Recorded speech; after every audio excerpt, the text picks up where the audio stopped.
Good morning, everybody. Welcome to the program. We've got with us Craig Floyd, the CEO of the National Law Enforcement Officers Memorial Fund.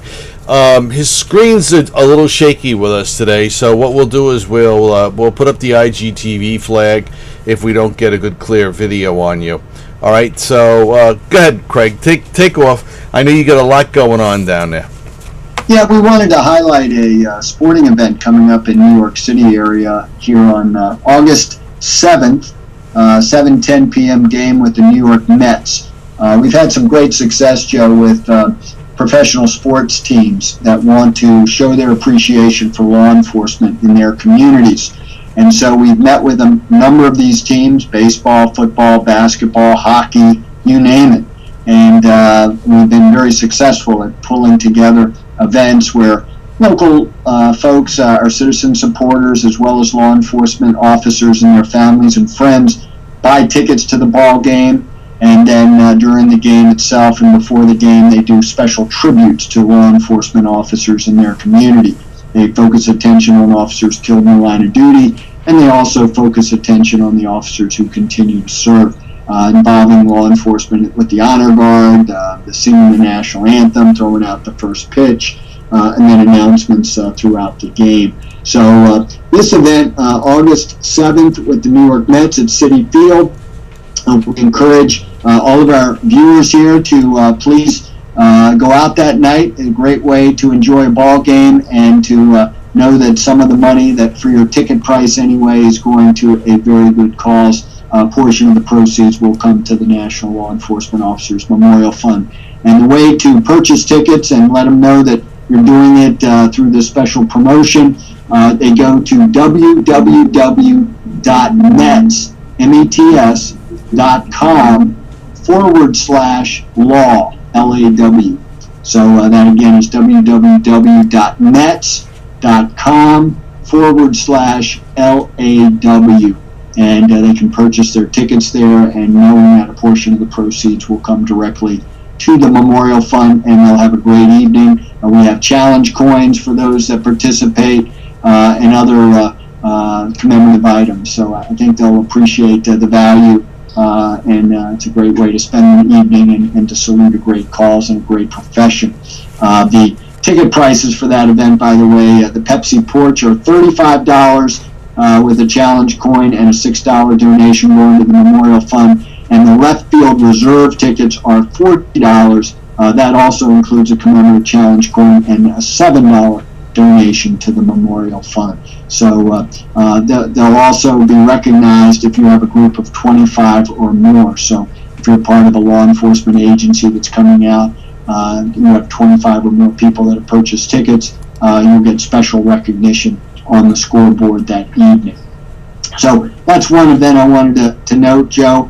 The other big event coming up is a Ride and Run to Remember. This is our second annual Ride and Run to Remember coming up in October. October 13th, we have a 5K road race with the participants raising money throughout the year to help support the Memorial Fund. And then on Sunday, October 14th, we have a 54-mile bike ride, our second annual. That's going to be out at National Harbor, just a few miles from D.C. Beautiful venue, great restaurants, bars, shops. It's a really fun time right on the banks of the Potomac River. And again, to get information and to register, go to www.rideandruntoremember.org. That's www.rideandruntoremember.org, and they can get all the information they need. And obviously anybody can call our office at 202-737-3400 to get more information about these events. It's a great event. We're going to have a whole weekend of activities, including a fundraising gala on Friday, October 12th, the road race, the 5K, on October 13th, Saturday, and then October 14th we'll conclude with our 54-mile bike ride. So it should be a great weekend of activities. It's a great time of year to be in Washington, D.C. That sounds good. Why don't you continue on with the second half, Craig? Go ahead. Very good. We always talk about National Police Week and the highlights that occurred about a month ago, last May. And this year, something very special happened, and that is that a documentary film was being shot during Police Week and leading up to Police Week. A friend of mine, actually, who's going into the production business, film and television. His name is Bill Erfurth, retired lieutenant from the Miami-Dade Police Department. He's been to Police Week year after year after year when he was an officer, and now that he's producing film and television, he felt that the American people needed to know what goes on during National Police Week and its true meaning. So he's produced a documentary. It's in the final stages now of production, and pulling all the film clips together that he shot during National Police Week here in Washington, and that'll be up and ready for viewing, and people can purchase a copy of the DVD once it's ready.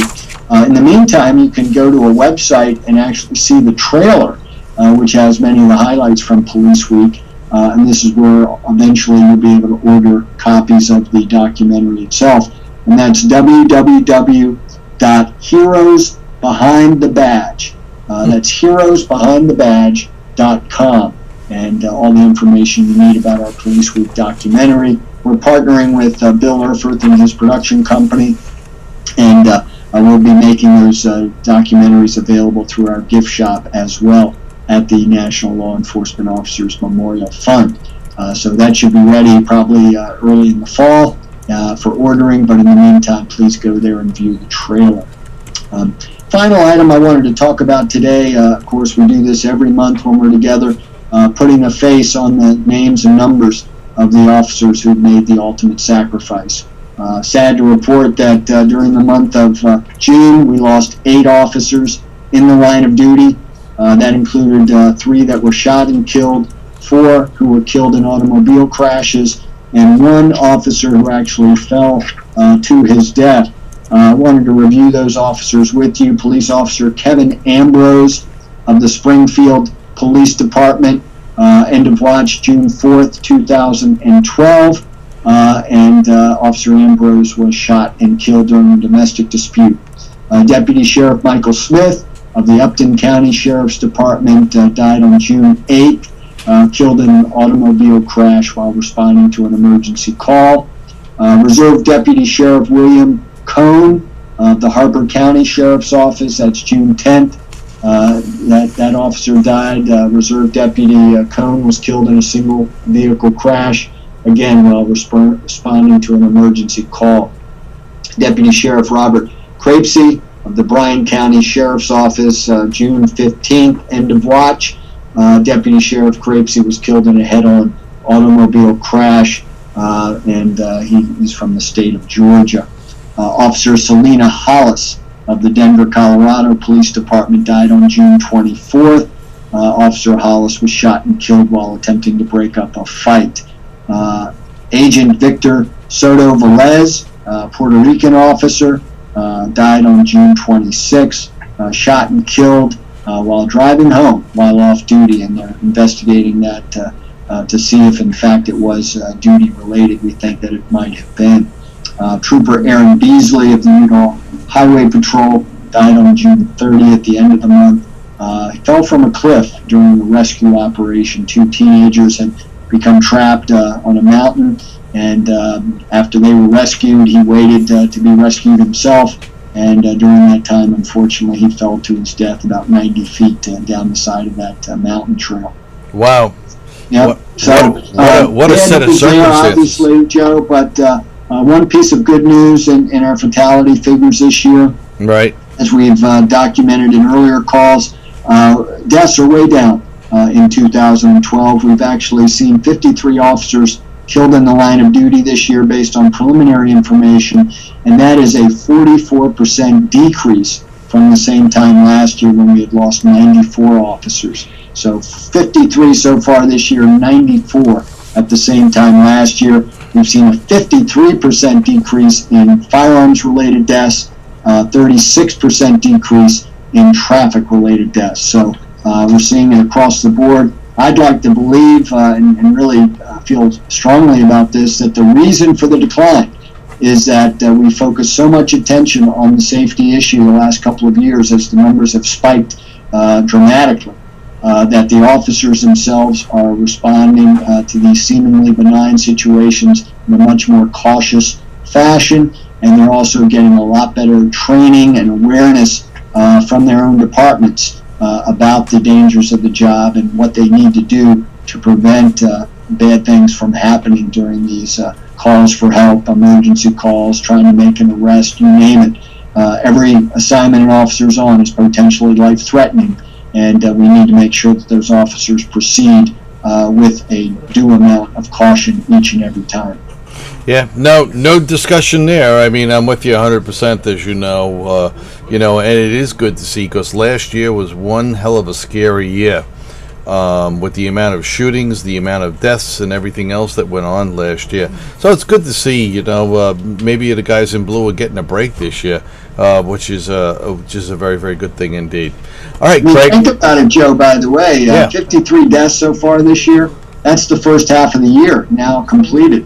So if you double that number, by the end of this year, we may have the lowest number of fatalities we've seen in more than 50 years. So I hate to even say that, thinking that we might be jinxing ourselves here, but I will tell you that the numbers this year so far are dramatically lower than we've seen in recent times, and hopefully that trend will in fact continue through the end of this year. I'm with you there again, 100%, and that would be a great thing to be able to celebrate at National Police Week next year. That we had, such a success, and that's hopefully programs like this and others that are out there, people talking about this as much as you are and I am, and showing our concern for these areas. Maybe we'll get the word out there with a lot of people about what they're supposed to be doing. All right. Thank you very much. We certainly appreciate it. And if you can get out to see the Mets and the Florida Marlins on August 7th, everybody, get out there to the ballpark, and it's for a great cause. All right, Craig. Thank you very much. Thank you, Joe. Happy 4th. You too. Bye now.